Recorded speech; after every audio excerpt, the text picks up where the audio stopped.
கடந்த சில நாட்களுக்கு முன்னாடி கர்நாடக மாநிலத்துல வந்துகிட்டு அப்பாவி தமிழர்கள் 3 பேர் கர்நாடக வனத்துறை போலீசாரால் போலி என்கவுண்டர் பேர்ல சுட்டு கொல்லப்பட்டாங்க. அதற்கு காரணம் வந்துகிட்டு மானை வேட்டையாடியல் தான் நாங்க கொன்னோம் அப்படிங்கிற மாதிரி வந்துகிட்டு கர்நாடக வனத்துறை போலீசார் சொல்லியிருந்தாங்க. ஆனால் வந்துகிட்டு அங்க நடந்த விஷயமே வேற அப்படின்னு சொல்லி 3 பேர் கொல்லப்பட்டாங்களா. அதுல இருந்து தப்பிச்ச ஒருவர் இன்னைக்கு வாக்குமூலம் கொடுத்திருக்காரு. அந்த வாக்குமூலம் கொஞ்சம் அதிர்ச்சி தரக்கூடிய வகையில் அமைஞ்சிருக்குது.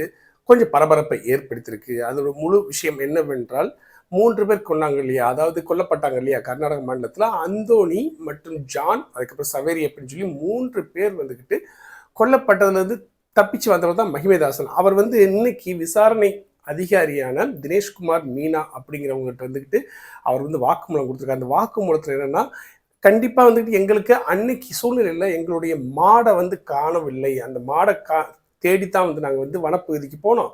ஆனா லேட் ஆயிருச்சு. லேட் ஆனதுனால நாங்க அங்க ஒரு பாறையில படுத்து தூங்கிட்டோம். காலையில எந்திரிச்ச உடனும் நான் தனியா போயிட்டேன்.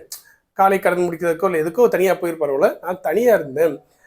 முழிச்சு பார்த்த இடத்துல 3 போலீசார் யாரு என்னங்கிற ஒரு விஷயத்தவே கேட்காம சராமரியா சுட்டு கொன்னுட்டாங்க.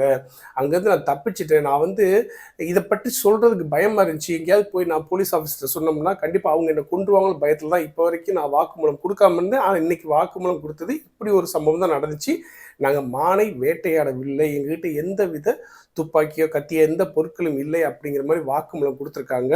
இறந்தவர்கள் அவங்களுடைய டெட் பாடிஸை வாங்க மறுத்த சூழ்நிலையில் இந்த மாதிரி வாக்குமூலம் கொடுக்கப்பட்டது.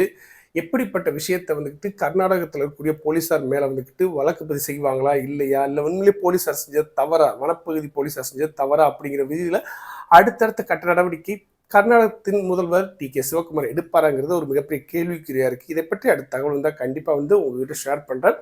இந்த இறப்புக்கு, இந்த 3 பேர் கொல்லப்பட்ட விவகாரத்துக்கு நம்மளுடைய தமிழகத்தை சார்ந்த முதல்வர் விஜய் மற்றும் அதிமுக, திமுக மற்றும் சீமான் மற்றும் சொல்லி பல்வேறு கட்சி சார்ந்தவர்கள் கண்டனங்கள் தெரிவித்தாலும் இப்படி ஒரு வாக்குமூலம் கொடுத்த மகிமைதாசன் அவருடைய பார்வைப்படி பார்க்கிறப்ப மிகப்பெரிய ஒரு வழக்கா இந்த விஷயத்த எப்படி கொண்டு போறாங்க அப்படிங்கிறதா ஒரு மிகப்பெரிய கேள்வியா இருக்கு. இதை பற்றி தகவல் தான் கண்டிப்பா உங்ககிட்ட ஷேர் பண்றேன். மீண்டும் ஒரு தகவலுடன்.